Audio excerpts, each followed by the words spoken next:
Hello my dear student, তাহলে তোমাদের আবার ওয়েলকাম করি আমাদের এই স্পেশাল ক্লাস মেডিকেল স্টুডেন্টদের জন্য, যারা সিবিএসসি বোর্ড বা এসসি বোর্ড বা ওয়েস্ট বেঙ্গল বোর্ডের ইংলিশ মিডিয়ামে পড়ো। তাদের জন্য আজকে আমাদের ক্লাস 12-এর মেডিকেলের ক্লাস। তোমাদের পুজো সবার নিশ্চয়ই খুব ভালো কেটেছে। তোমাদের দুর্গাপুজোর সবাইকে শুভেচ্ছা জানিয়ে আজকে আমাদের এই ক্লাস শুরু করি। আজকে আমরা প্রিন্সিপাল অফ ইনহেরিটেন্স এই চ্যাপ্টারটার আজকে আমরা লাস্ট দিনে এসে পৌঁছেছি। আজকে আমাদের এই ক্লাসের মধ্যে দিয়ে আমরা এনইটির মেডিকেলের জন্য কেমনভাবে পড়তে হয় এনসিইআরটির বইটা। সবাই এনসিইআরটির বই পড়ে, সবার কাছেই এনসিইআরটির বই অ্যাভেলেবেল, কিন্তু মেডিকেলের স্টুডেন্টরা যারা পরীক্ষা দেয় তাদের 100 জনের মধ্যে একজন স্টুডেন্টরাই শুধুমাত্র চান্স পায়। তার মেন কারণটা কেন জানো? তার কারণটা হচ্ছে তারা সঠিকভাবে প্রিপারেশনটা কতখানি নিচ্ছে, এনসিইআরটির বইটা কেমনভাবে পড়ছে, কেমনভাবে এমসিকিউ প্র্যাকটিস করছে, আর কেমনভাবে রিভিশন দিচ্ছে। এই পুরো টেকনিকটার উপরই সব কিছু ডিপেন্ড করে। কোনো টিচারের ওপর বা কোনো ইনস্টিটিউটের ওপর ডিপেন্ড করে না তার চান্স পাওয়াটা। শুধুমাত্র টিচার বা কোনো ইনস্টিটিউট কী করতে পারে, তাকে একটা সিস্টেম প্রোভাইড করতে পারে, তাকে একটা প্রসিডিওর বা টেকনিক ফলো আপ করাতে পারে, কিন্তু আলটিমেটলি সব কাজটাই করে স্টুডেন্টরা। তাই স্টুডেন্টরা, তোমরা যারা আমার স্টুডেন্ট, তারা কিন্তু খুব সিরিয়াস হতে হবে।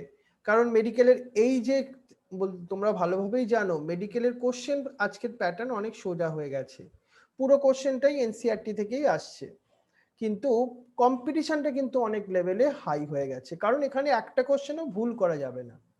সেই জন্য তোমরা কিন্তু খুব সিরিয়াস হয়ে বায়োলজির সঙ্গে সঙ্গে ফিজিক্স অ্যান্ড কেমিস্ট্রির পার্টটাও কিন্তু খুব ভালোভাবে পড়বে।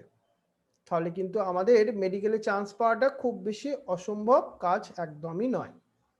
তাহলে চলো আজকে আমরা যে পার্টটাকে নিয়ে আজকে শুরু করব, সেটা হচ্ছে সিকেল সেল অ্যানিমিয়া। এই যে সিকেল সেল অ্যানিমিয়া আর একটা ডিসঅর্ডারের কথা আমি বলি চলো তোমাকে। এটা হচ্ছে প্রথম আমাদের এমসিকিউ লেভেলের জন্য একটা ভালো কোশ্চেন। দেখো এটা হচ্ছে কি ধরনের ডিজিজ? এটা হচ্ছে অটোজোমাল একটা ডিজিজ। অটোজোমাল ডিজিজ মানে অটোজোম, যে আমাদের বডি ক্রোমোজোমগুলো আছে সেইগুলোর কোনো একটা প্রবলেমের জন্যই এই ডিজিজটা হয়। আর এই ডিজিজটা কিন্তু রিসিসিভ একটা ডিজিজ। মানে একটা জেনারেশন এমনও হতে পারে কেউই অ্যাফেক্টেড নয়, তারা কেরিয়ার, কিন্তু নেক্সট জেনারেশনে এই ডিজিজটা কিন্তু আবার ট্রান্সমিট বা এফেক্ট তার দেখাতে পারে। তাহলে কখন এই ডিজিজটা আলটিমেটলি ট্রান্সমিটেড হয়? দেখো, transmitted from the parents to the offspring when the both of the parents are the career. আমি আগেই বলেছি তোমাকে, both are the parents R career হতেই হবে।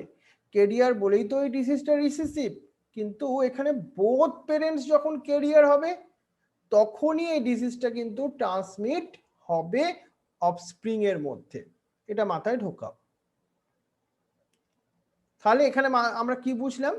এখানে জিনটা হেটেরোজাইগাস কন্ডিশনে থাকতেই হবে। কিন্তু এই ডিজিজটা কেন হয় তার রিজনটা আজকে আমরা ফাইন্ড আউট করে ফেলেছি। কি সেই রিজন? এই একটা জিনের কথা বলি।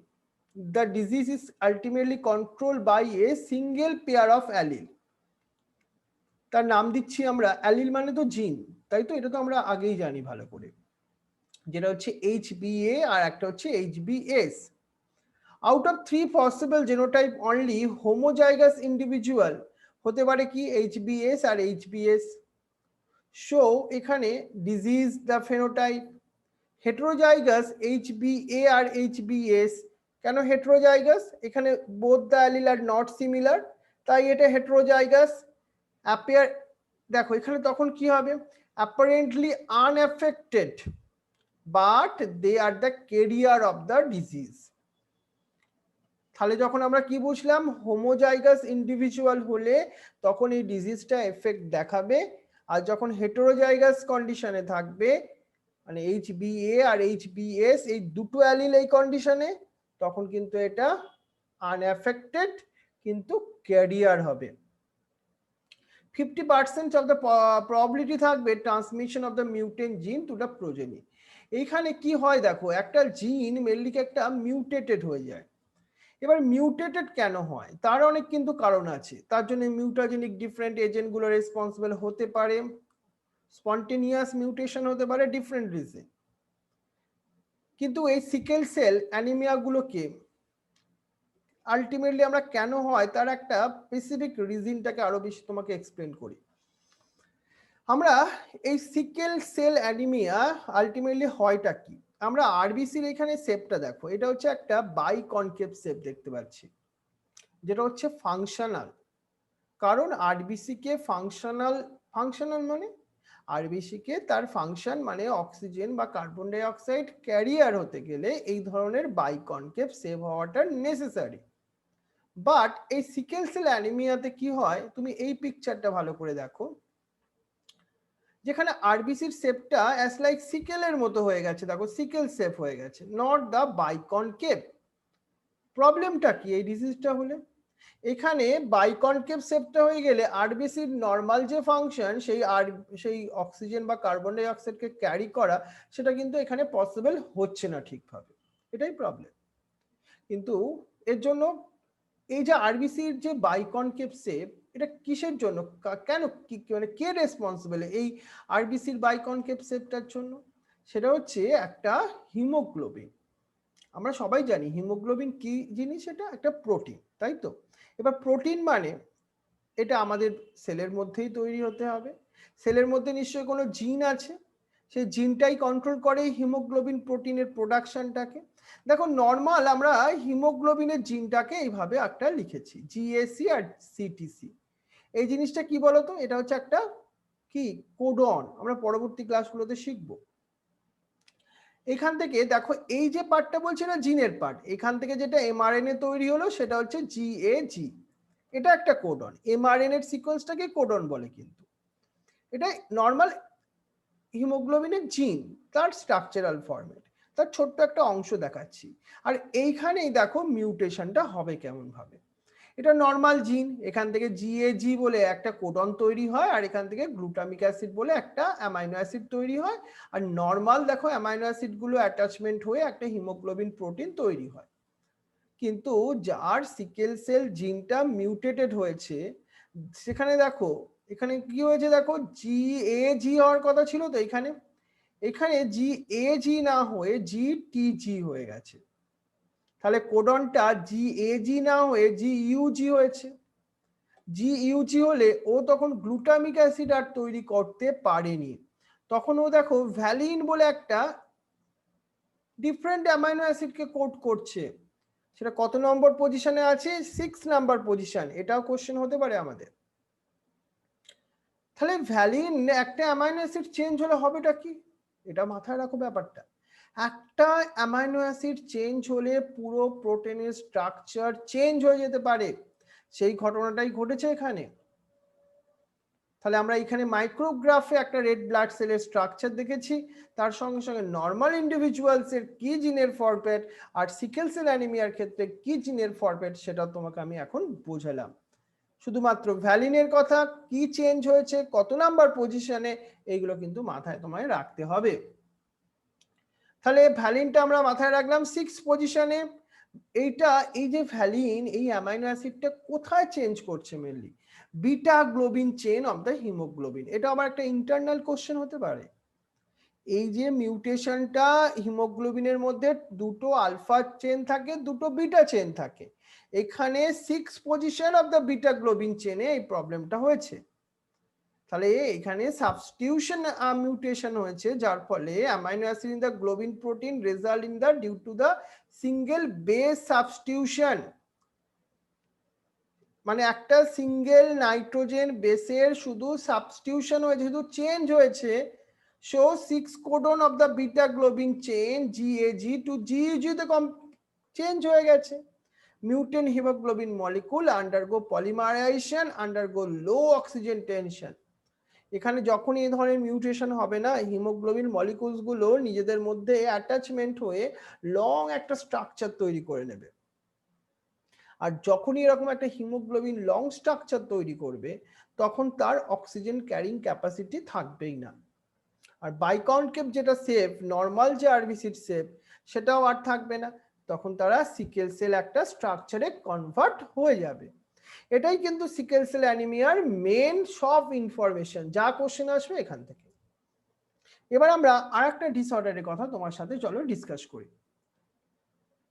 সেটাও কিন্তু একটা জিন লেভেলে মিউটেশন বা পয়েন্ট মিউটেশনের জন্য, সেটা হচ্ছে ফিনাইল কিউটেনেরিয়া। এই ফিনাইল কিউটেনেরিয়া দেখো, এটা একটা inborn error of the metabolism. আমাদের সেলের মধ্যে অনেক কেমিক্যাল রিয়াকশন হয়, আর এখানে ওই একটা কেমিক্যাল রিয়াকশনেই প্রবলেম। আর এই ফিনাইল কিউটেনুরিয়া, এই ডিজিজটা কিন্তু অটোজোমাল রিসিসিভ ট্রেটের মধ্যেই আসে। কিন্তু যার ফিনাইল কিউটেনুরিয়া হয়েছে সেই অ্যাফেক্টেড ইন্ডিভিজুয়ালের প্রবলেম কি হবে সেটা তো আমাদের জানা দরকার। তাদের lakhs of A enzyme to convert the amino acid phenyl alanine into the tyrosine. দেখো, ফিনাইল অ্যালানিন কে কনভার্ট করতে হয় টাইরোসিনে। এই যে কনভার্সনটা কে করতে পারে? একটা এনজাইম করতে পারে। এনজাইম মানে এটা একটা প্রোটিন নিয়ে তৈরি, ভালোভাবে বোঝো। ফিনাইল অ্যালানিন যদি টাইরোসিনে কনভার্ট না হয় তাহলে কিন্তু বড় প্রবলেম। কি প্রবলেম? কারণ ফিনাইল অ্যালানিন তাতে কি হবে? অ্যাকুমুলেট হবে, একসঙ্গে একটা জড়ো হতে থাকবে এক জায়গায়। আর যখন অনেকগুলো এরকম ফিনাইল অ্যালানিন একসঙ্গে অ্যাকুমুলেটেড হবে তখন সে কনভার্টেড হয়ে যাবে ফিনাইল পাইরুভিক অ্যাসিড। আদার কিছু ডেরিভেটিভসেরও কনভার্সন হতে পারে, কিন্তু এই ফিনাইল পাইরুভিক অ্যাসিড কিন্তু খুব হার্মফুল। এই ফিনাইল, এই পাইরুভিক অ্যাসিড সেটা মেইনলি ব্রেনে অ্যাকুমুলেশন হয়। ব্রেনে অ্যাকুমুলেশন হলে কি হবে? মেন্টাল রিটার্ডেশন, অর্থাৎ মেন্টাল গ্রোথ ঠিকমতো হবে না। এতটাই এই ফিনাইল পাইরুভিক অ্যাসিড বেড়ে যাবে বডির মধ্যে, একটা সময় ইউরিনের থ্রু এটা কিন্তু এক্সক্রিটেড হতে থাকবে। So these are also excreted through urine because it is poor absorption by the kidney. কিডনির মধ্যে এর poor absorption qualities আছে। তাহলে এই এনজাইম যেটা কি করছিল? ফিনাইলঅ্যালানিনকে টাইরোসিনে কনভার্ট করছিল, এখানে সেই এনজাইমটা মিউটেটেড হয়ে গেছে। মিউটেটেড হলে কি হচ্ছে? ফিনাইলঅ্যালানিন কনভার্সন হতে পারছে না টাইরোসিনে। যে ফিনাইলঅ্যালানিন টাইরোসিনে কনভার্সন হতো কোনো প্রবলেম ছিল না, কিন্তু ওই এনজাইম যে কিনা ফিনাইলঅ্যালানিনকে টাইরোসিনে কনভার্ট করে এখানে সেইখানেই প্রবলেম। তাহলে ফিনাইলঅ্যালানিন অনেকটা অ্যাকুমুলেট হয়ে কি তৈরি করছে? ফিনাইল পাইরুভিক অ্যাসিড, যেটা অ্যাকুমুলেশন হচ্ছে various parts in our body, mainly কিন্তু অ্যাফেক্টেড হচ্ছে আমাদের brain. So mental retardation is the most common symptoms of the phenyl ketonuria. বোঝা গেল? তাহলে আমরা sickle cell anaemia and phenyl ketonuria দুটো ডিজিজ দেখলাম অটোসোমাল রিসেসিভ ট্রেটের আন্ডারে। এবার চলো, এবার আমরা একটা ডিজিজ নিয়ে ডিসকাস করব, সেটা হচ্ছে ক্রোমোজোমাল ডিসঅর্ডার। এখান থেকে কিন্তু খুব ভালো আমাদের কোশ্চেন আসার একটা জায়গা। নামটা শুনেও কি বুঝতে পারছো? এখানে জিন লেভেলে চেঞ্জ নয়, এখানে ক্রোমোজোমের নাম্বার লেভেলেই চেঞ্জ। আমাদের সবাই আমরা জানি আমাদের প্রত্যেকটা সেলের মধ্যে কত ক্রোমোজোম আছে? 23 পেয়ার্স, মানে 46টা ক্রোমোজোম আছে। এর মধ্যে 44টা অটোজোম আর 1 পেয়ার সেক্স ক্রোমোজোম। মেলেদের ক্ষেত্রে এই সেক্স ক্রোমোজোমটা XY, ফিমেলদের ক্ষেত্রে এই সেক্স ক্রোমোজোম XX। তাহলে ক্রোমোজোমাল ডিসঅর্ডার কেন হয়? এখানে এটাও সেই ডিফারেন্ট রিজন আছে, তার জন্য mutation is one of the reason. But এখানে মেনলি কি হয় ভালোভাবে দেখো, এটা মিওসিস বলে একটা সেল ডিভিশন প্রসেস। সেই সময় একটা বড় প্রবলেম এখানে ক্রিয়েট হয় ডিউ টু মিউটেশনের সময় ক্রোমোজোমগুলো কি হয়? অ্যারেঞ্জমেন্ট হতে থাকে, তারা সেপারেশন হতে থাকে ডটার সেলের মধ্যে, আর সেখানেই মেন প্রবলেমটা হয়। মানে এটা একটা যেন সেগ্রিগেশনের প্রবলেম। তাহলে ক্রোমোজোমাল ডিসঅর্ডার ইজ কেন হয়? Absence or excess or the abnormal arrangement of one or more chromosome. দেখো আমি যেটা বলছিলাম, failure of segregation of chromatid during the cell division result in the gain or loss of chromosome, সেটাকে আমরা অ্যানিউপ্লয়েডই বলছি। Mother sell থেকে যখন meiosis হয়ে ফোর্থ সেল তৈরি হচ্ছে, ভাবো ফোর্থ স্পার্ম সেল তৈরি হচ্ছে, তখন সেগ্রিগেশনটা ক্রোমোজোমের ঠিকঠাক হলো না, তখনই হবে ক্রোমোজোমাল ডিসঅর্ডার। তখনই আমরা এই একটা, যখন আমাদের ক্রোমোজোমের স্ট্রাকচার গেইন হবে, মানে ইনক্রিজ হবে আর ডিক্রিজ হবে, 46 এর থেকে বেড়ে 47 হতে পারে, 46 এর থেকে কমে 45 হতে পারে, তখন তাকে আমরা অ্যানুপ্লয়েডি বলছি। যেমন দেখো ডাউন সিনড্রোমের ক্ষেত্রে gain extra copy of chromosome 21 যে আমাদের ক্রোমোজোম না, তারা এরকম পেয়ার ফর্মে ছিল, দুটো দুটো করেই তো এরকম পেয়ার ফর্মে থাকে। এখানে কি হয়েছে, আর একটা ক্রোমোজোম এক্সট্রা এসে দেখো অ্যাটাচমেন্ট হয়ে গেছে, বুঝতে পারছো, এক্সট্রা একটা ক্রোমোজোম এখানে অ্যাটাচমেন্ট হলো। টার্নার সিনড্রোমে কি হয়, due to the loss of the X chromosome in the human female. Turner সিনড্রোমে লস হচ্ছে আবার একটা এক্স ক্রোমোজোম, মানে ক্রোমোজোম নাম্বার ইনক্রিজ করলেও chromosomal disorder, chromosome number decrease করলেও ক্রোমোজোমাল ডিসঅর্ডার হতে পারে। আর একটা জিনিসও হয়, failure of the cytokinesis after the telophase stage of the cell division result in the increase in the whole set of chromosome in the organism। এগুলো তো একটা অন্য ডিফারেন্ট ওয়ে বললাম, কিন্তু যখন টেলোফেজের পর সাইটোকাইনেসিস হয়, সাইটোকাইনেসিস সময় যদি সাইটোকাইনেসিসটা সঠিকভাবে না হয়, তখনই কিন্তু whole set of chromosome number change হতে পারে, তখন তাকে আমরা বলছি পলিপ্লয়েডি, মানে 2n থেকে সেটা 3n হয়ে গেল, ভাবো, মানে একটা দুটো ইনক্রিজ নয়, পুরো সেটটাই ইনক্রিজ হলো, সেটাকে আমরা কি বললাম, পলিপ্লয়েডি। কিন্তু এটা হিউম্যান বিংস এর ক্ষেত্রে আমরা অতটা দেখতে পাবো না। তাহলে কাদের মধ্যে দেখতে পাবো, এটা কিছু প্ল্যান্টের মধ্যে আমরা অবজার্ভ করতে পাবো, আমরা হুইট প্ল্যান্টের মধ্যে কিন্তু এই পলিপ্লয়েডি অবজার্ভ করতে পারি। আমি যেটা তোমাকে আগে বলছিলাম, আমাদের হিউম্যান সেলের মধ্যে কটা ক্রোমোজোম আছে, 46টা ক্রোমোজোম আছে, এটা হচ্ছে 23 পেয়ার্স, আউট অফ 22 এখানে আছে অটোজোম, আর 1 পেয়ার যেটা হচ্ছে সেক্স ক্রোমোজোম আছে। তাহলে যখন ক্রোমোজোমাল ডিসঅর্ডার হয় তখন কি দেখলাম আমরা, additional copy of chromosome may be included of an individual or may lack one pair of chromosome। তাহলে ক্রোমোজোম নাম্বার ইনক্রিজ হতে পারে, ক্রোমোজোম নাম্বার ডিক্রিজ হতে পারে। তাহলে এই সিচুয়েশনটাকে আমরা কি বলছি, দেখো যখন ইনক্রিজ হচ্ছে ডিপ্লয়েড সেটে থাকে, আর একটা ইনক্রিজ হলে তখন সেটাকে ট্রাইজোমি বলছি।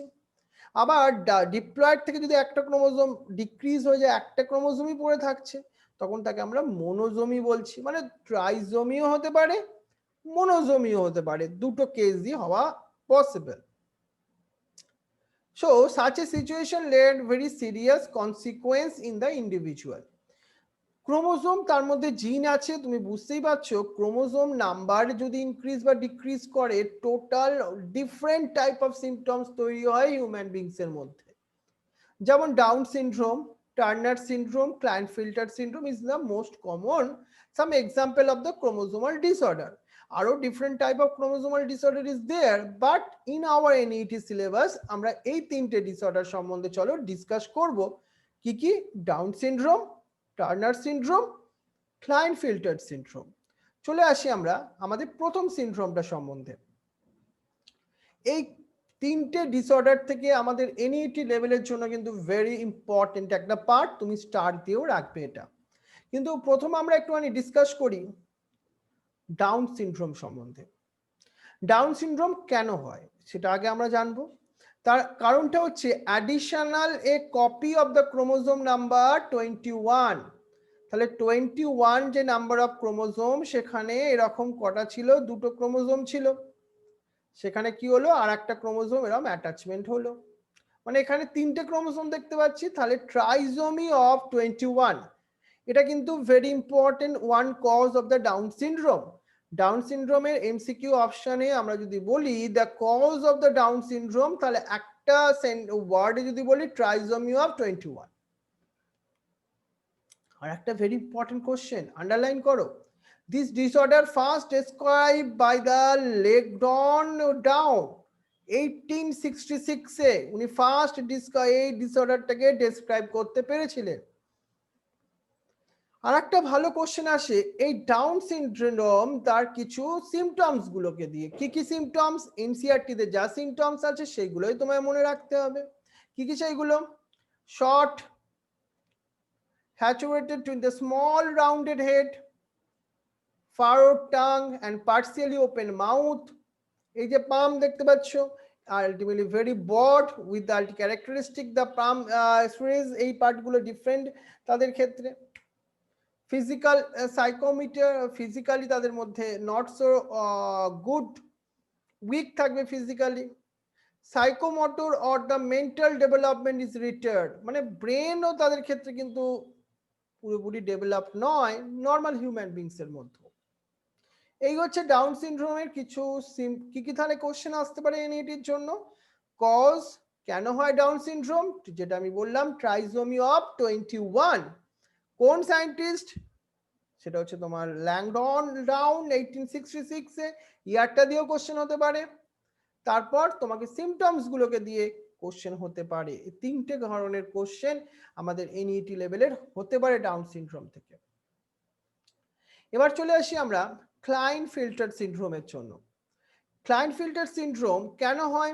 Additional copy of x chromosome resulting into the karyotype 47, 46 chromosome তো নর্মাল থাকে, এখানে একটা ক্রোমোজোম বেশি থেকে গেল, তাই কি হলো XXY। সাচ ইন্ডিভিজুয়াল, তার মানে XY নর্মাল ছিল, তার সঙ্গে একটা এক্স ক্রোমোজোম এসে জুড়ে গিয়ে বসলো, অ্যাটাচ হলো, ক্রোমোজোম নাম্বার ইনক্রিজ। তাহলে এটাই আমাদের ক্লাইনফিল্টার সিনড্রোম, মনে রাখবে রিজনটা। আর একটা মনে রাখতে হবে এর মধ্যে কি কি সিমটমস আমরা দেখতে পাবো ক্লাইনফিল্টার সিনড্রোম হলে। ওভারঅল মাস্কুলাইন ডেভেলপমেন্ট হবে, মাসেল ডেভেলপমেন্ট হবে, কিন্তু তার সঙ্গে সঙ্গে সাম ফেমিনিয়ান ডেভেলপমেন্ট, মানে ডেভেলপমেন্ট অফ ব্রেস্ট, এই ধরনের কিছু ক্যারেক্টারস আমরা অবজার্ভ করতে পারবো। দেখো development of breast in the male, যদি মেলেদের ক্ষেত্রে আমাদের ডেভেলপমেন্ট হয় ব্রেস্ট, তাই সেই ডিসঅর্ডারটার একটা নামও আমরা দিচ্ছি। আমরা দেখো দেখো আমরা ভেঙে ভেঙে পড়বো, গাইনিওমেসিয়া, ভালো করে প্রোনাউন্সিয়েশনটা করবো আমরা, গাইনিওমেস্টিয়া। কিন্তু এই যে ক্লাইনফিল্টার সিনড্রোম, এদের ক্ষেত্রে টেস্টিসটাও ডেভেলপ নয়, ওভারিও ডেভেলপ নয়। সো বুঝতেই পারছো এগ প্রোডাকশনও হয় না, এদিকে স্পার্ম প্রোডাকশনও হয় না। সো সাচ ইন্ডিভিজুয়াল আর স্টেরাইল। তাহলে এই হচ্ছে আমাদের ক্লাইনফিল্টার সিনড্রোম। এবার আসবো আমরা টার্নার সিনড্রোমের কথা। টার্নার সিনড্রোম, এই যে টার্নার সিনড্রোমের আবার ইম্পর্টেন্ট কেন হয়? Cause due to the absence of the one of the X chromosome, মানে এখানে ফিমেলদের ক্ষেত্রে XX থাকার কথা, কিন্তু এখানে কি হলো, একটা এক্স ক্রোমোজোম থাকলো না। তাহলে কি হয়ে গেল, XO হয়ে গেল। তাহলে টোটাল ক্রোমোজোম নাম্বার 46 মাইনাস 1 কত হয়ে গেল, 45 হয়ে গেল। তো 45 নাম্বার ক্রোমোজোম থাকলো। তাহলে 40 সাচ ফিমেল যাদের ক্ষেত্রে টার্নার সিনড্রোম হয় তারা কিন্তু স্টেরাইল হয়। ওভারিটাও রুডিমেন্টারি, তাদের মধ্যে আর মেইন ইম্পর্টেন্ট কি দেখবে, সেকেন্ডারি সেক্সুয়াল ক্যারেক্টারস গুলো জেনারেলি ল্যাক থাকে, মানে generally secondary sexual character of the female সেটা কিন্তু ডেভেলপ হয় না। তাহলে এই হচ্ছে আমাদের ডাউন সিনড্রোম, ক্লাইনফিল্টার সিনড্রোম আর টার্নার সিনড্রোম। কি কি ধরনের কোশ্চেন আসে তোমাকে আমার কস্ট থেকে ভালো ইম্পর্টেন্ট, কেন হয় ডিসঅর্ডার গুলো আর তার কি সিমটমস গুলো, এইগুলো তুমি যদি পড়লে এর বাইরে কোশ্চেন আসা হয়তো পসিবল হবে না। ক্লিয়ার ব্যাপারটা? তাহলে এই হচ্ছে আমাদের আজকের পড়ার টার্নার সিনড্রোম অবধি। তাহলে আমাদের দেখো এই চ্যাপ্টারটা আমরা প্রথম থেকে শেষ করতে পারলাম। প্রথমে আমরা জেনেটিক্স নিয়ে স্টাডি করেছিলাম, তাই তো, হোয়াট ইজ দ্য জেনেটিক্স, যেটা ব্রাঞ্চ অফ বায়োলজির কথা বলেছিলাম। আমরা মেন্ডেলের কনসেপ্ট গুলোকে নিয়ে, মেন্ডেলের ডিফারেন্ট লস গুলোকে নিয়ে ডিসকাস করেছিলাম। তারপর আমরা হোমোজাইগাস বা হেটেরোজাইগাস এই ব্যাপারগুলো, তারপরে সেই কোডমিনেন্সকে নিয়ে আমরা এই চ্যাপ্টারের মধ্যে ডিসকাস করেছি, তাই তো। তারপরে তোমার ডাইহাইব্রিড ক্রসকে নিয়ে আমরা ডিসকাস করেছিলাম। তারপরে আমরা ডিসকাস করেছিলাম দেখো ক্রোমোসোমাল থিওরি অফ ইনহেরিটেন্স এই পার্টটা আমরা ডিসকাস করেছি। তারপর আমরা সেক্স লিঙ্ক কিছু জিনস গুলোর কথা, তারপর ডিফারেন্ট ডিসঅর্ডারস গুলোকে নিয়ে, অটোজোম আর সেক্স ক্রোমোজোম গুলোকে, সেক্স ডিটারমিনেশন ব্যাপারগুলোকে, এক্স এ সেই Z sex determination, X Y type of sex determination, তারপরে একটু মিউটেশন ব্যাপারটাকে নিয়ে আমরা ডিসকাস করে, তারপর সিকেল সেল অ্যানিমিয়া এইগুলোকে নিয়ে আমরা ডিসকাস করছিলাম। অ্যান্ড ফাইনালি আমরা ডিসকাস করলাম যেটা হচ্ছে ক্রোমোজোমাল ডিসঅর্ডার গুলো। সেই ক্রোমোজোমাল ডিসঅর্ডারের মধ্যে কারা কারা এলো, আমাদের Down syndrome, Turner syndrome and Klinefelter syndrome. এই নিয়েই আমাদের এই চ্যাপ্টারটা এখানেই শেষ হচ্ছে। তোমাদের পরের উইকে তোমাদের এই চ্যাপ্টারটার কিন্তু ফুল টেস্ট থাকবে, একদম প্রথম থেকে একদম লাস্ট অবধি। তাহলে এই উইকটা এই চ্যাপ্টারটা খুব ভালোভাবে পড়ো। তোমাকে আমি বুঝাতে পেরেছি কোন কোন পয়েন্ট থেকে কোশ্চেন আসে। এনসিইআরটির বইটা ভালোভাবে পড়বে, তার সঙ্গে সঙ্গে না একটা ছোট নোট তৈরি করবে।